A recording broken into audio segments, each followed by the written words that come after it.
হবিগঞ্জে এনসিপিকে আমরা মামলা করতে দেখেছিলাম, যদিও সেটা মামলায় পরিণত হয়েছে কিনা সেটা এখন পর্যন্ত আমরা নিশ্চিত না। তারা একটা পুলিশ ফাঁড়িতে গিয়ে লিখিত অভিযোগ দিয়েছিল। সেই ঘটনার পরে গতকালকে সিলেটে আবারও তারা দুইবার হামলার শিকার হলো, সার্জিসের গাড়ি ভাঙচুর করা হলো। সেই কাণ্ডের পরে আজকে হঠাৎ করে আবার হবিগঞ্জে কেন মানে এনসিপির নেতাদের বিরুদ্ধেই মামলা করা হলো, এবং সেটা ছিনতাই মামলা। মানে হত্যা চেষ্টা মামলা তো রয়েছেই, সাথে ছিনতাইয়ের অভিযোগও রয়েছে। কি ছিনতাই করেছেন? মোবাইল, টাকা পয়সা, এগুলো ছিনতাই করেছেন, এবং সেই মামলার আসামি করা হয়েছে সার্জিস নাসিরউদ্দিন পাটোয়ারিদের। ব্যাপারটা বেশ জমে উঠেছে, খেলাটা বেশ জমে উঠেছে।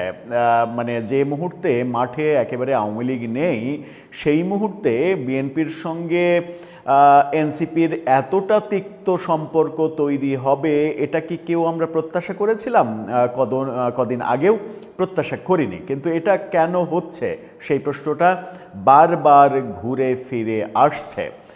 সেখানে মূলত দায় দেওয়া হচ্ছে এনসিপির একাধিক নেতার লাগামহীন কথাবার্তা এবং শিষ্টাচার বহির্ভূত কথাবার্তা।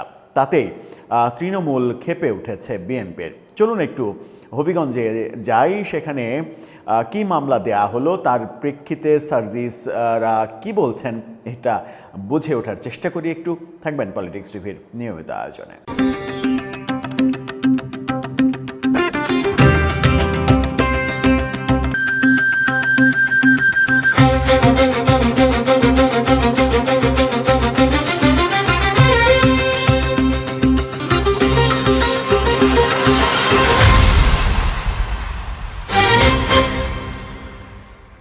দর্শক, বলছিলাম হবিগঞ্জে এবার মামলা করা হলো সার্জিস পাটোয়ারিদের বিরুদ্ধে। তাদের সহ বেশ কয়েকজনের বিরুদ্ধে মামলা করা হয়েছে, এবং সেই মামলায় বিএনপির মিছিলে হামলা, ছিনতাই, মারপিট, হত্যা চেষ্টা, বহু অভিযোগ করা হয়েছে।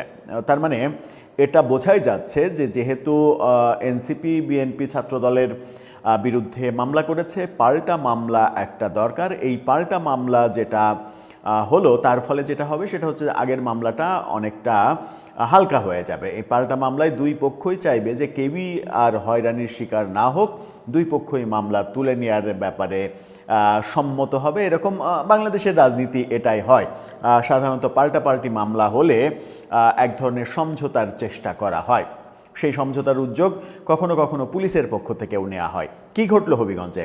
ইন্ডিপেন্ডেন্ট টেলিভিশনের এই শিরোনাম আপনারা দেখে নিন। সেখানে বলা হচ্ছে নাসিরউদ্দিন ও সার্জিসের নামে থানায় ছিনতাইয়ের অভিযোগ। কি ছিনতাই করেছেন? মোবাইল, আইফোন ছিনতাই করেছেন। এই ব্যাপারে আবার নাসিরউদ্দিন পাটোয়ারি বলেছেন যে কার আইফোন আমরা ছিনতাই করলাম।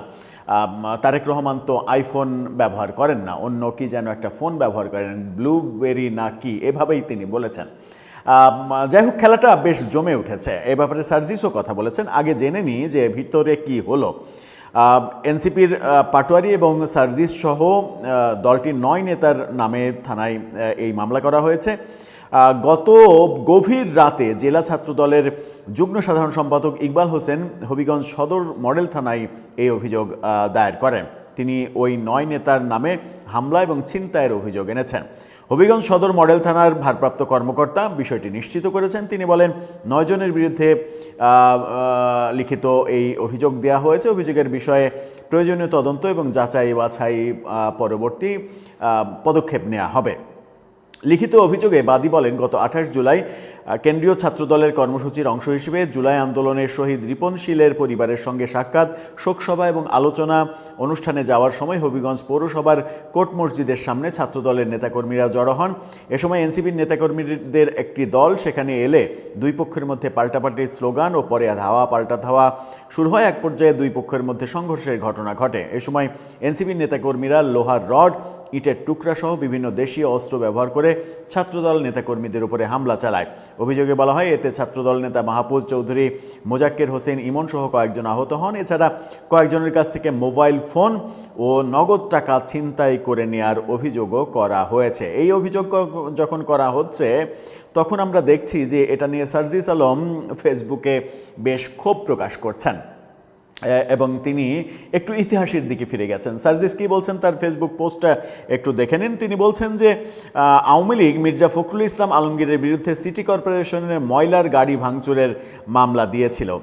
গতকালকে হবিগঞ্জের সন্ত্রাসীদের আশ্রয়স্থল গাউস এমপির নির্দেশে তার পালিত ছাত্রদল আমাদের বিরুদ্ধে ছিনতাইয়ের মামলা দিয়েছে। সেই পুরনো অভ্যাস, নিজেদের মতো সবাইকে ভাবলে তো হবে না, be a little dignified please, এরকমভাবে তিনি মানে পোস্ট দিয়েছেন ফেসবুকে। অর্থাৎ তিনি বলেছেন যে আওয়ামী লীগ মির্জা ফখরুলের নামে ময়লার গাড়ি ভাঙচুরের মামলা দিয়েছিল, আমাদের নামে ছিনতাইয়ের মামলা দেয়া হলো। ব্যাপারটা জমে উঠেছে এবং ব্যাপারটা যে মানে পুরনো রাজনৈতিক বন্দোবস্তই চলছে, এর থেকে বিএনপিও বের হচ্ছে না এবং এনসিপি যে আরও বেশি পুরনো রাজনৈতিক বন্দোবস্ত, হিংসা বিদ্বেষের রাজনৈতিক বন্দোবস্ত, আকথা কুকথা বলার যে স্টাইল, সেই একই স্টাইল বজায় রেখেছে। সুতরাং এনসিপি যদি নিজেদেরকে নির্দোষ মনে করে বিএনপির দিকে অভিযোগের তীর ছুঁড়ে নিজেদেরকে রক্ষা করার চেষ্টা করে, সেটা ভুল থিওরি হবে। আমার মনে হয় যে এখান থেকে বেরিয়ে আসার একমাত্র থিওরি হতে পারে নিজেদেরকে আগে সংশোধন করা। কিন্তু সেটা কি হবে? আমার মনে হয় যে যে মুহূর্তে আওয়ামী লীগ মাঠে নেই, আওয়ামী লীগ মানে বিহীন মাঠে বিএনপির সঙ্গে এনসিপির যা কিছু হচ্ছে, এটা বলে দেয় এনসিপির রাজনীতি সামনের দিকে এগোতে পারবে না। আবার এই প্রসঙ্গে আমরা যদি একটু একজনের মন্তব্যে, জুলাই আন্দোলনের খুবই পক্ষের শক্তি এবং সম্প্রতি ট্রাইব্যুনালে গিয়ে শেখ হাসিনা সহ অনেকের বিরুদ্ধে সাক্ষ্য দিয়েছেন, আলোচিত, নানা কারণে সমালোচিতও বটে, সমালোচনা তো অনেকের থাকবে, আশরাফ কায়সার, তিনি ডিবিসি নিউজের সঙ্গে একটা টক শোতে বলছেন যে এই ডিবিসি নিউজের এই টক শোটের স্ক্রিনশটটা দেখে নিন। সেখানে তিনি বলছেন এনসিপির রাজনৈতিক মৃত্যু হয়েছে। ভয়ঙ্কর মন্তব্য, কিন্তু তিনি বলছেন এনসিপির রাজনৈতিক মৃত্যু হয়েছে। এর চাইতে জুলাই আন্দোলনের পক্ষের শক্তির মানে কঠোর কোনো মন্তব্য কি হতে পারে? আশরাফ কায়সারের এই মন্তব্যকে কেন্দ্র করেই আমার মনে হয় যে এনসিপির মানে তাদের ভুল পথ পরিত্যাগ করা উচিত। সেটা কি করবে, নাকি আদতে মানে অতল গহ্বরে হারিয়ে যাবে তাদের নতুন রাজনৈতিক বন্দোবস্তের প্রয়াস? দর্শক, আপনার মতামত জানিয়ে লিখতে পারেন আমাদের কমেন্ট বক্সে।